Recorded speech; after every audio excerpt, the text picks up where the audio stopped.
Starship Troopers is a military science fiction novel written by American writer Robert A. Heinlein, first published in a two-part serial in the Magazine of Fantasy and Science Fiction, and published as a book by G.P. Putnam and Sons on November 5th, 1959. I would say like a half a year ago, I listened to the audiobook of Starship Troopers, and it's still fresh in my mind. I didn't want to buy the book itself in its physical copy.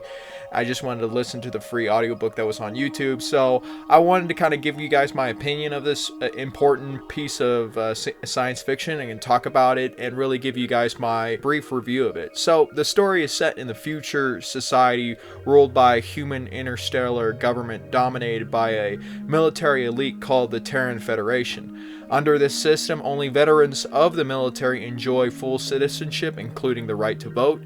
The first-person narrative follows Juan Johnny Rico, a young man, through his military service in the mobile infantry. He progresses from recruit to officer against the backdrop of an interstellar war between humans and an alien species known as the arachnids or bugs. Interspersed with the primary plot are classroom scenes in which Rico and others discuss philosophical and moral issues, including aspects of suffrage, civic virtue, juvenile delinquency, and war.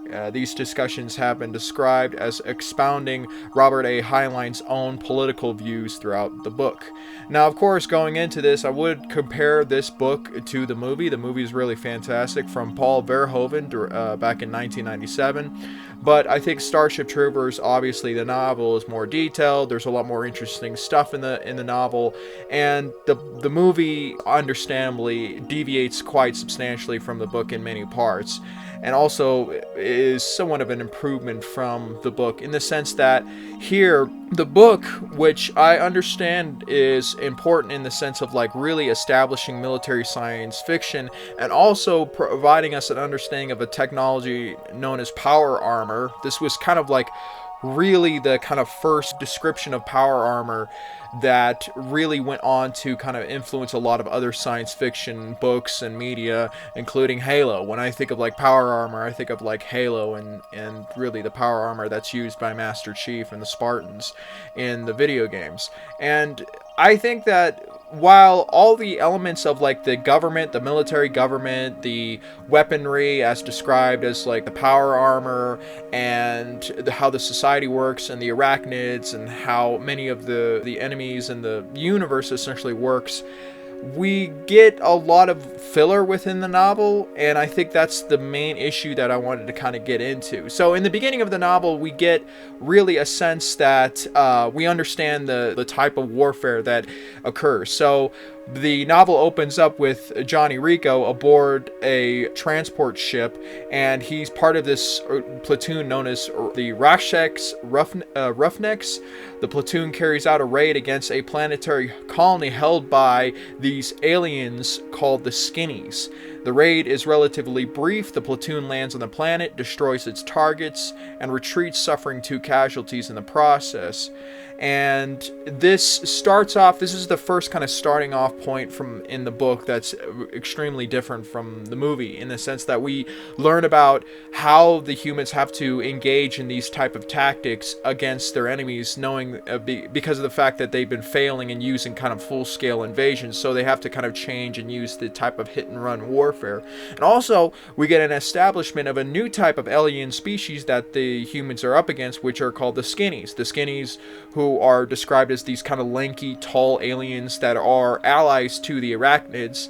And the arachnids who are in the novel are completely different from the arachnids as they are portrayed in the movie. The arachnids in the novel actually possess pretty sophisticated weaponry, projectile weapons, and they use very sophisticated tactics to defeat the humans in their first invasion that occurs within the novel and inflict heavy casualties onto the humans in one of their first engagements. And I really like the description of the aliens in the book, and the kind of arachnids in the movie, in the Paul Verhoeven film, while they're interesting enough, and I think that I like the kind of variety and diversity of alien arachnids that are in that film. I think the problem I do have is that you just see them as a horde charge at the humans instead of how they are presented in the novel, using sophisticated tactics and using sophisticated types of modern warfare against many of the humans, and that's what I found them very fascinating. The other aspects of the book and how the movie is, the similarities, is that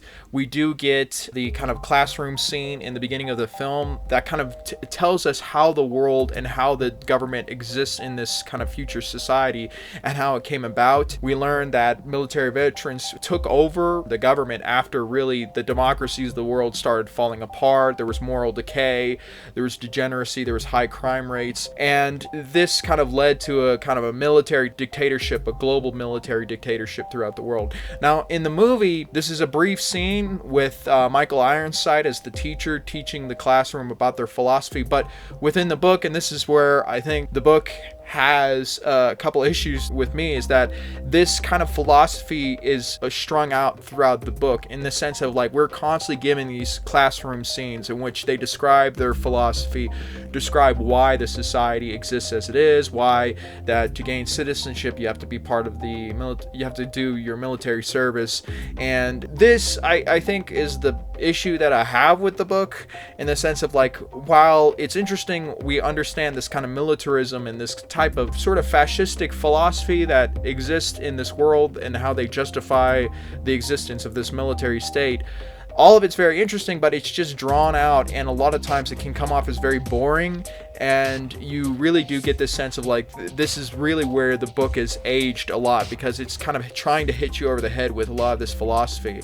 Now, a lot of people might enjoy these scenes, enjoy these parts of the book, but to me, I thought when Robert A. Heinlein was writing this, he's really trying to force this message onto you that is really so obvious and just drawn out so much that it gets really tiring very quickly. The other thing is the similarities between the movie and the book is that the bug war has changed from minor incidences to a full-scale war during Rico's training. An arachnid attack annihilates the city of Buenos Aires, where Rico's mother lives, and is killed in the attack. So there's no difference between that and the book. You know, this is what starts off the war between the humans and the arachnids. The rest of the book, I mean, we see Johnny Rico, who progresses as a soldier. He goes from basically being a private to a sergeant, and we see the humans defeat the bugs in the end.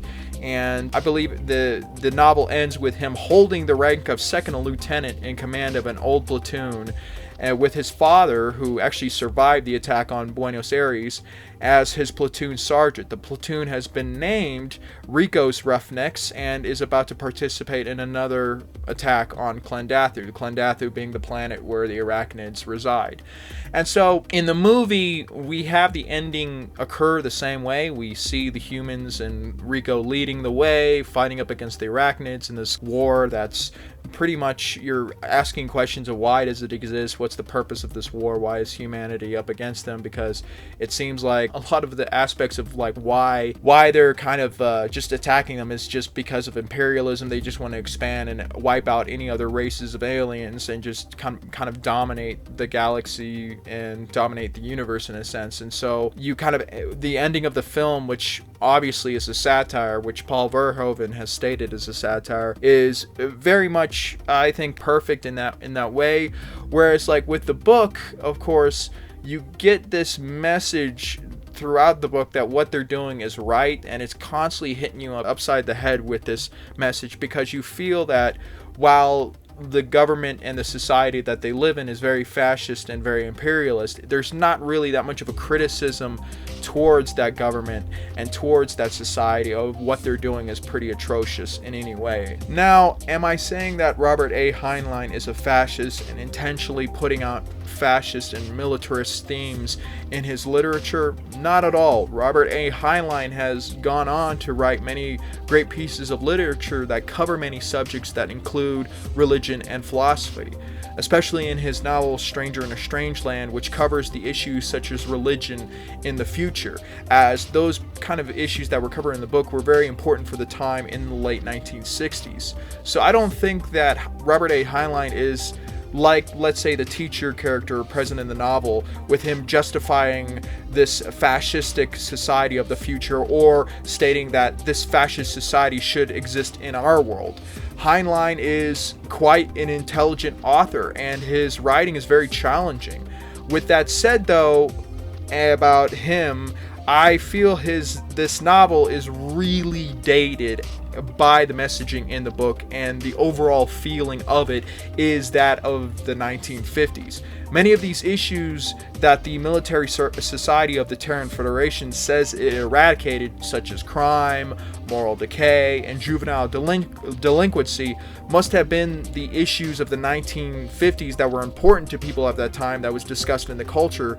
So Robert Heinlein is just writing from that period, and it's completely understandable that he is being influenced by those issues, by those ideas that affected and were talked about in the culture of those times. In its totality, and sorry if I'm spoiling the book, I feel the novel is an important read and quite an influential novel for its time. With that said, though, the weakest elements of the novel are the characters, the forced militaristic messages of the book, and the pacing of the novel. The beginning of the novel, where we see the troopers launching a raid against the enemy planet with the skinnies on it, is hands down the most exciting part of the novel. After that, the parts where we learn more about the mobile infantry, how they recruit, the training that the soldiers have to go through, and the use and training with the power armor technology, is the most engaging stuff for me. The description of how the power armor is used and when it is used in battle is pretty awesome, to say the least.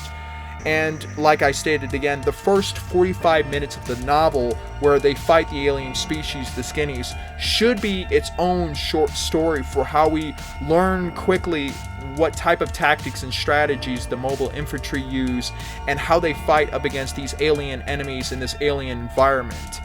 Then after that, the training scenes, the training parts, are what's super fascinating, and the parts where they describe the power armor technology is what makes up for a lot of the weaker elements in the book. Now, with that said, the characters are not really interesting to me. Juan Johnny Rico is a very basic protagonist, and I could say the same thing about the other side characters as well. There's nothing really distinguishing about them. There's nothing unique or anything that stands out. In the film, at least the characters had, interesting actors who gave great performances. But with the novel, it's more focused on the world, the military government, and the technology of the future, and not really focused heavily on the developed characters, their personalities, as they are just seen as part of just moving the story along. The classroom scenes also go way too long, as the militaristic philosophy and justification of their society is just constantly preached over and over and over in the book. Reasons why not everyone is allowed to vote is explained. Reasons why discipline and corporal punishment is endlessly explained, and it goes on and on and on with these forced lessons. In the film, the classroom scene is actually very short and effective, as we learn more about their world and why the democracies of the past transitioned into this militaristic society in a very short scene with just a little bit of exposition. But the book just keeps going on and on with these scenes, as it is just bland and slows down the story, as I feel it is just filler in the end for stuff to kind of happen until the action takes place. And in conclusion, the book again has great parts in it, but I feel the complete book could turn people away if you aren't into militarism and its philosophy, or if you're not into having it have terrible characters, or not terrible, but just poorly written characters and really, really bad pacing. The novel, though, is important for laying the groundwork for many other great pieces of science fiction. Like I stated, the Halo series was inspired by this book. So I think if you're into science fiction, you should at least check this book out and see what you think of it, because it is an important piece of literature. and I would like it if you give your opinion on it in the comment section down below.